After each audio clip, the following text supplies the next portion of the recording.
Hi, Piyush. Thank you so much. Am I audible? Yeah, perfectly fine, Mr. Anshul. Absolutely.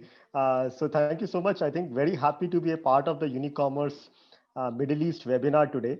I think this is a great time for the entire e-commerce industry, fueled by the COVID plus also the festive season just approaching around the corner.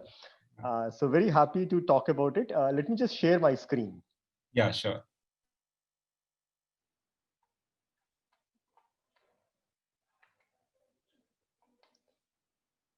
Can you please confirm if you're able to see my screen?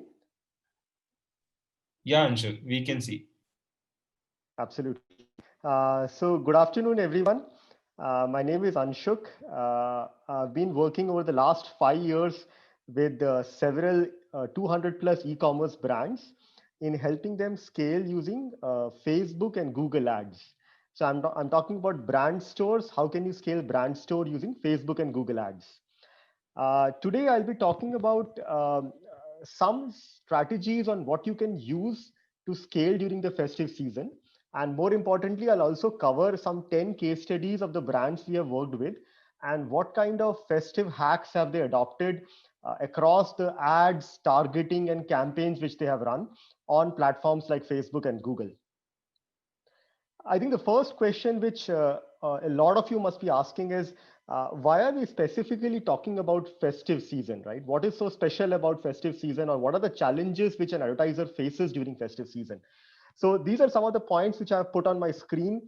This is what I hear from the brands we work with.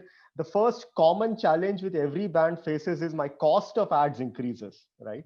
So whether it is the Black Friday or the White Friday sales, we have seen that the CPM, which is an indicator of the cost of ads on Facebook and Google, it shoots up in the run up to the festive season. The second is how do I make the most out of the festive season? What kind of discounts, what kind of strategies should I be adopting? Third is when I try to scale my campaigns during festive, my profitability drops. Again, a common complaint we have seen. And the last is the marketplaces like Amazon and Noon and Souk typically have their own festive campaigns going on.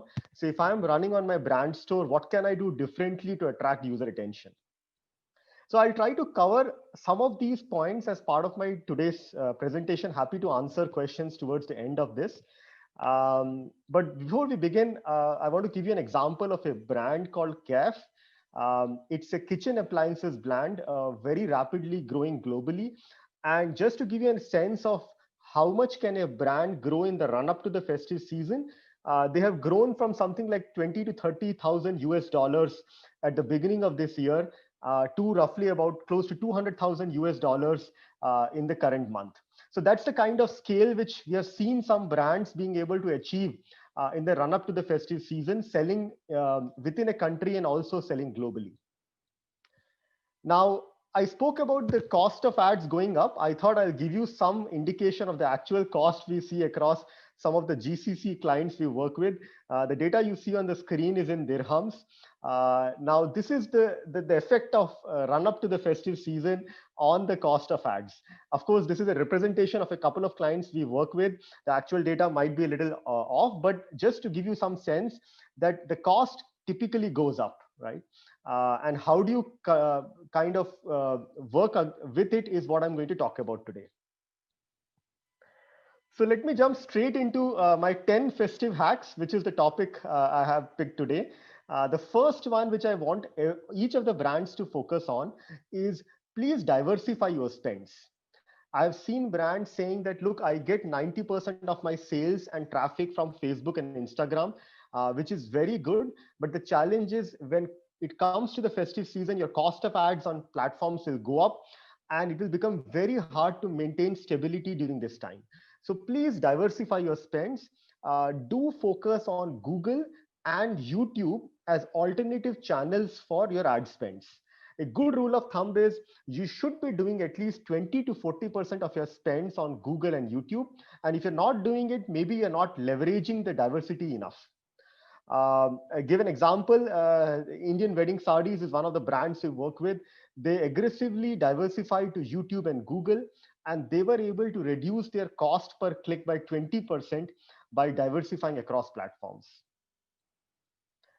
The second strategy I have today is very related to the first one, is focus on smart shopping campaigns. Now, many a times during festive season, people go to google.com and search for products. I know a lot of us search for products on Amazon and Souk and Noon, but a lot of people, a good share of them also search for products on Google. And when people are searching for products on Google, if you are running your smart shopping campaigns, you will be able to show ads of your products to these people. And when they click on it, they can come directly to your website. Now think of it. These are people who are searching for products and attributes which you already have. So their chances of conversion on your website is going to be much, much higher. So do run smart shopping campaigns. This specific example of Indian wedding sarees, which I spoke about, they got 50,000 relevant clicks in one single month by running smart shopping campaigns. The third one is very specific to platform like Facebook and Instagram. I'll talk about a brand called Heritage Foods USA. Now they sell meat products in North America and Canada. And this is on the left side, a sample ad which they have been running starting this month. Now, if you see, there are few things to note about this ad. The first one is they have a very interesting border around the product. This is known as image overlay or frame overlay. Typically, we have seen that it helps in catching user attention. They also have original price of the product and strike through price, which they're offering during the festive season. This is very important. If you're offering a discount, make sure you show them the original price and the strike through price, because people will then know what was the original price and how much is the discount they're actually getting, right? And also make sure all your ads have price mentioned in it. The challenge in festive season is a lot of people become bargain hunters during festive season. They want to get the same product at the cheapest price. So imagine if I'm a user willing to spend $20 or $30 for a product, whereas you are offering it for $60, I will never convert on your website. So make sure you set the expectations right. You tell the people, look, I have this product at $60. If you're interested in buying, please click. If you're not interested, then you might want to consider something else. So this is one of the very important things we have seen during festive season. Uh, the fourth I will talk today is also linked to the third one, which is do not use clickbaits as your ad copy. Now I'll tell you what I mean about clickbait. Imagine you are selling your products at 50% discount during the upcoming Black Friday sale. Let's imagine Black Friday or White Friday. Make sure your ad copy says that you have products on 50% off. Do not say I have minimum 40% off on your website, on my website, because when you say you have minimum 40% off, you are setting the wrong expectations. People will come to your website with an expectation of 60% off, 70% off, 90% off, and they will not convert on your website. They will get disappointed thinking that you're offering only 50% off. So set the expectations right. Don't overpromise, overcommit, and then disappoint the traffic. Make sure you just set the right expectations and get people on your website. We have seen that when you overcommit on your ad copy, the conversion rates on your website drop significantly. The fifth one is actually is kind of my favorite problem. We have seen that during festive season, many a times brands give a generic or a brand ad and land people on the category page or the home page. Now, the rule of thumb in e-commerce is the lesser the number of clicks, the higher the conversion rate. So if you land people on the home page or the category page, you want them to click more before they convert, which essentially means your conversion rate goes down. So look at the ads on the left. The first ad on the left is the one which is landing people on the category page. The ad on the right is landing people on the product page and clearly mentioned the price in the ad. The second ad we have seen in almost all cases performs significantly better than the first ad. So land people on the product pages, don't land people on the category pages, even during the sale period. The next one is on video ads. This is a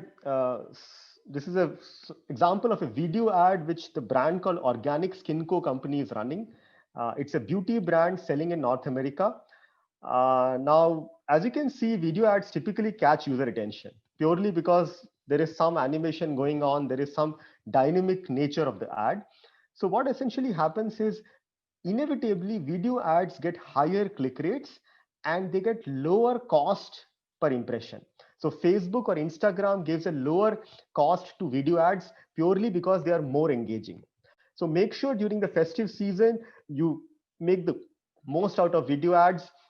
We have seen in this specific case the cost per view of a video ad was as low as 10 cents for Organic Skinco company. The seventh one is linked to the sixth one again. These are about YouTube ads. Now, imagine the amount of time which people are spending on YouTube as a platform in the post-COVID world. Uh, uh, for the amount of spend which YouTube is getting, a lot of advertisers are actually not putting enough ad money behind YouTube. What we have seen is YouTube works really well for e-commerce as well if you use something called YouTube for action. So don't just consider YouTube for branding, consider YouTube for conversions by running the YouTube for action campaigns.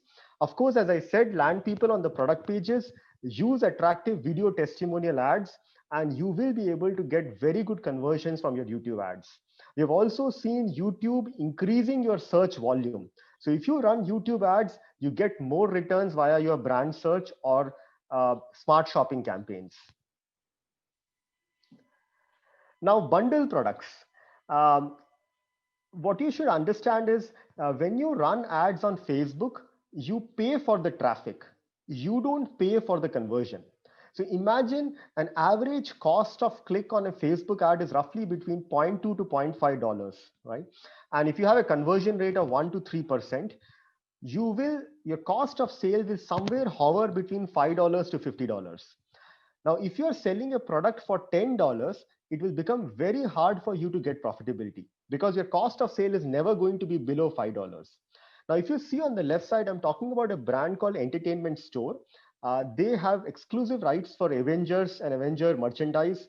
Um, if you see the product on the left side, they have actually bundled it into an Avenger combo and they have created a product for like $20 or $30 average order value. So this is very important during the festive season. Try to bundle your products, try to create SKUs of higher values instead of just selling that one coffee mug for $4 or one t-shirt for $6, because you will never be able to sell profitably a very low value product. And similar strategy again, I'm talking about a brand called Home Utensils SA. They sell in Saudi Arabia. And I'm talking about when you have multiple products on your website, during the festive season, people are more likely to buy more expensive products. So look at the image on the left side. They are selling a coffee maker for 376 Saudi Riyal. They are selling a bedroom bulb for like 5. So during the festive season, don't promote your 5, 10, 15 Saudi Riyal products. Promote your expensive products. So maybe pick up your coffee maker, pick up your electric oven, because people are more likely to purchase high value products during festives. This is one sure shot strategy to overcome the increasing CPM cost and get good efficiency during the festive season. And the last one today is don't miss out on your remarketing audience. There are a lot of people who have come on your YouTube pages. There are people who have interacted with you on Facebook, Instagram. There are people who have come to your website, added products to cart. Make sure you run your remarketing campaign to them during festive season. Remind them about your brand so that they can come back and make a purchase. In this specific case, Clarks did exactly that. They have been running a very aggressive remarketing campaign this whole month, and they got a 10x return on ad spend just from their remarketing campaigns. So that's, in a nutshell, the summary of what I wanted to talk about today. I hope you were able to get some takeaways from this. I'll just summarize it for your benefit. If you want to take a screenshot, this is a good slide. Number one, diversify spends, run shopping ads, use overlays, avoid clickbaits, land on the product page, use video creatives as much as possible to reduce the CPM, focus on YouTube, don't ignore YouTube as a channel, festive combos, very, very helpful in increasing average order value, promote your high value products. Don't focus on that $1, $5 products, and remarket people who have been to your website or social pages during the festive season. So that's the gist of my talk today. Very quick summary of what Adyogi does. Adyogi is a marketing automation platform. We are partners with Facebook, Google, and Shopify. Any e-commerce website, we're able to connect it to Adyogi platform, allow you to create ads with the click of a button, and optimize across platforms like Facebook, Instagram, Google, YouTube to make sure you get the best efficiency from your ads. We work with several brands across multiple verticals: fashion, apparel, footwear, CPG, healthcare, consumer durables. And that brings me to the last end of my slide. Happy to connect with over LinkedIn or take up any questions during the Q&A session. Over to you, Piyush. Piyush, you are on mute. Yeah. Thank you so much, Anshuk. So thank you so much for taking us through the entire presentation and telling us more about how a business can enable itself across multiple platforms and utilize the digital marketing tool, which can actually help you reach out to many people on the online platforms. There are some questions also coming, Anshuk. I would want to ask, take up a few. So there's a question: I'm starting a new business, and the business wants to know that how can I gauge my potential target market in a particular region? Absolutely. So a couple of ways you can do that. I think one I would suggest is a very good way of doing it is start with a small test budget.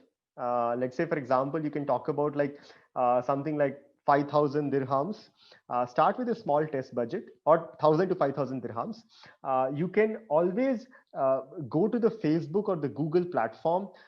They typically have interesting targeting options where you can put in those targeting options, and they will be able to show you the potential reach on the platform. So let's say, for example, I say that, look, I want to reach out to women in the age group 18 to 30 in, let's say, certain regions of GCC. I can go to the Facebook platform, enter these regions one by one, enter the age group, enter the gender, and Facebook will be able to show me the potential reach of how many people belong to those demographics. Okay. Similarly, you can also do something similar on Google platform. Google has something called Keyword Planner, where you can go to Google AdWords and put in the keywords which you think people who are interested in your products will be searching. Like, for example, you can say baby products, you can say organic clothing for women or organic clothing for kids. When you put in those keywords, Google automatically will tell you the search volume for those keywords. So these are the two ways you can do it: the potential reach on Facebook, Instagram, or the search volume on Google AdWords. Right. Great. There's another question coming from Mr. Sangeet, who's asking that what are your recommendations for low ticket items? Absolutely. It's see, there is a difference in the mindset when you're selling on marketplaces and selling on your own website. Okay, I'll give you an example. Imagine you are selling on marketplaces and you have a product of 100 dirhams. Marketplace like Amazon will charge you a percentage of the sale. So if you have it for 100, they will charge you 30. If you have it for 1,000, they will charge you 300. Okay. But the problem is when you sell on Facebook or Instagram or Google, they don't charge you a cut-off sale. Facebook doesn't care whether you're selling something for 100 or 10 or 1,000. Okay. They will charge you for the traffic they get on your website. So it's important that you maintain a minimum average order value when you are selling on your own website. My suggestion would be, think of that minimum could be somewhere around, I think, 80 to 100 dirhams, or maybe even 150 dirhams, but don't sell anything for like 10, 20, 30 AED. Because when you sell for such low products, it will be impossible for you to make money. One very good way is, I'll give you a few examples. One, you can bundle the products. So bundle your 10, 20, 30 products into a pack of 100. Second, you can increase the size of it. So if you're selling, let's say, ghee products, you're selling 100 ml, sell a 500 ml. If you're selling beauty products, you're selling a 50 gram, sell a 200 gram, right? So increase the grammage of the product so that the price increases. The third could be you just focus on slightly more expensive products. So imagine you have a coffee mug for, let's say, 20 dirhams. And let's say, for example, you have a stationary item for like 100 dirhams. Don't promote your coffee mug on the Facebook, only promote your stationary item. So these are some of the ways where you can increase the average order value. Great. So that's a very insightful answer. Thank you so much, Anshul. There is another very good question coming up that it's asking, so how do you gauge the expectation from an end customer who is selling on the first time? Maybe he's a first time seller, or a seller who is opening his online store from a high-end, well-managed retail brand. So is there a difference in strategy for both of these, or how do you want to maybe share some information how a SMB seller would target the social media or how an enterprise would target? Yeah. Absolutely, Piyush. I think this is a very, very interesting question. So I'll give you a couple of examples. Okay. So imagine you are a brand like Clarks. Okay. So this is like an enterprise brand trying to sell on Facebook and Instagram, right? They would spend more money on remarketing people. Okay. Purely because it's a brand like Clarks, they would get a lot of organic traffic on the website. They would get a lot of people who are searching for Clarks and then landing on the Clarks website. So all you have to do to get more sales is whoever comes to your website and sees a particular product, show them ad of the same product. Okay. Right. So large enterprise brands typically spend 50 to 60% of their budgets purely remarketing the traffic which they get. Okay. On the contrary, if you're an SMB brand, imagine you just started your website around 1 month back, right? So you don't have a lot of customer base. You don't even have a lot of traffic, right? So what you would do is you would spend 80% of your marketing budget on getting new people to come to your website and view your products. So that's how I think the key marketing strategy will vary. I would also suggest that typically a new brand, when they're starting on social media, they should have a time frame of at least 3 to 6 months before they can get good traction from the platforms, purely because in e-commerce, you first have to get the person to your website and then remarket them a couple of times. Only then you can expect the sales to start coming in. Right. Absolutely. So for a brand which is established, maybe the strategy is about to remarket their existing traffic, which is coming to them. And for a new brand, maybe they would want to get more clicks, more interest in the audience, and get newer people to visit their websites. So that's a very good, insight there. One last question, Anshul, before we let you go. People are finding very, very much interest in your presentation. So the question that is coming is, what is the trend that you're seeing in the COVID scenario, that different ad patterns are happening, or maybe any kind of social media platform is picking up or is going down in the COVID scenario? Right. So see, in terms of social platforms, I would say all the platforms are picking up because people have more time today to be in front of their mobile phones. So we have seen that the time spent on Facebook has gone up, the time spent on Instagram has gone up, YouTube has picked up really, really well, and Google search has also gone up. Okay. So in terms of social platforms, everything is going up. In terms of brands who are, let's say, selling online, we have seen that brands have been able to get 30 to 40% more sales than what they were getting in the month of January and February before COVID started. So in that sense, it's kind of a tailwinds for the e-commerce industry today. If you are a direct to consumer brand selling on your own website, this is a great time because people are spending more time on social platforms and they're more likely to purchase online. Right, absolutely. Anshuk, if you are comfortable, am I allowed to ask one more question? Because there's actually too much of traffic on your, on your presentation. Absolutely, Piyush. More than happy. I have all the time. Okay. So there is a question, that people are asking, very specific to Ad Yogi, is that what is the typical, return on ad spend that you see for the brands you worked with? Okay. What are the key factors that it depends on? And does it vary by any category or any industry? Absolutely. So this is again very interesting question. So I'll answer this in the way that it's beneficial for everybody. Okay. So the Yeah. question which is very relevant here is what are the key factors which return on ad spend depends on, right? And if you are a new brand starting today, how can you get those 4x, 6x, 10x returns, which some of the other brands are able to get? Okay.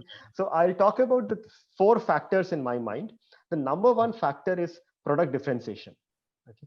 If you Okay. are selling on your own website, you need to have a compelling reason why someone should buy from your product, from your website. Okay. I'll give an example. If you are selling Redmi phones today on your website, very hard to differentiate your product. A Redmi phone is a Redmi phone. If I want to buy a Redmi phone, I'll go to Amazon and buy it. I will never buy it from a brand store. Right. So don't go for standardized categories, which are very, very, I would say, standardized. Go for niche categories, like apparel is a good category, footwear is a good category, because there is no product standardization there. If I like a striped shirt on your website, it's almost impossible for me to search the same striped shirt on Amazon. Most likely it doesn't even exist there, right? Absolutely. So number one, product differentiation. Number two, easy to understand, average order value. Like I said, okay. If you are selling a 40 dirham product, almost impossible to get a 4x. But if you're selling something for 150 dirhams, good likelihood you will get a 4x. Okay. Number three, conversion rate on your website. Okay. Now, a lot of us don't understand, but e-commerce depends a lot on the website experience. Okay. I have seen brands trying to get custom built website by hiring a set of developers and not go with platforms like Shopify, Magento. But what essentially happens, Piyush, is when you custom develop your website, you may not comply with the e-commerce flow. Okay, like for example, you might put the add to cart button at the wrong place, right? And many of us don't understand, but just changing the position of the add to cart button can reduce your conversion rates. Right. Right. So go with the standard flow. Amazon has written the rule book for e-commerce. Your website should be as close to Amazon as possible, because people learned e-commerce by shopping on Amazon. If you make it different, people will get confused. Absolutely. So maybe they can treat Amazon as a Bible for setting up their online businesses and maybe using the right keyword combination to target the right customers. Yeah. So Absolutely.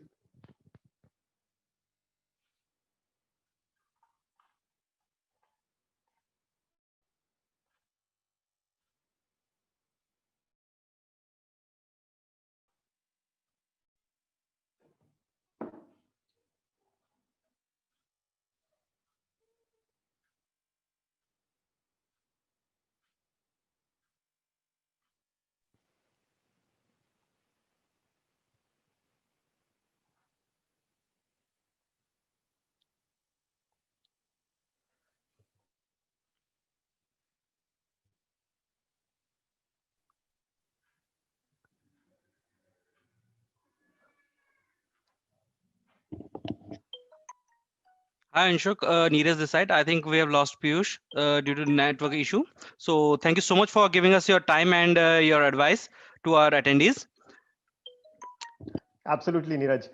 Very happy to be a part of Unicommerce Middle East webinar, and happy to like address queries over chat after this call. Yeah, pleasure talking to you. Thank you. Thank you so much for your time. So this was Anshuk from AdYogi.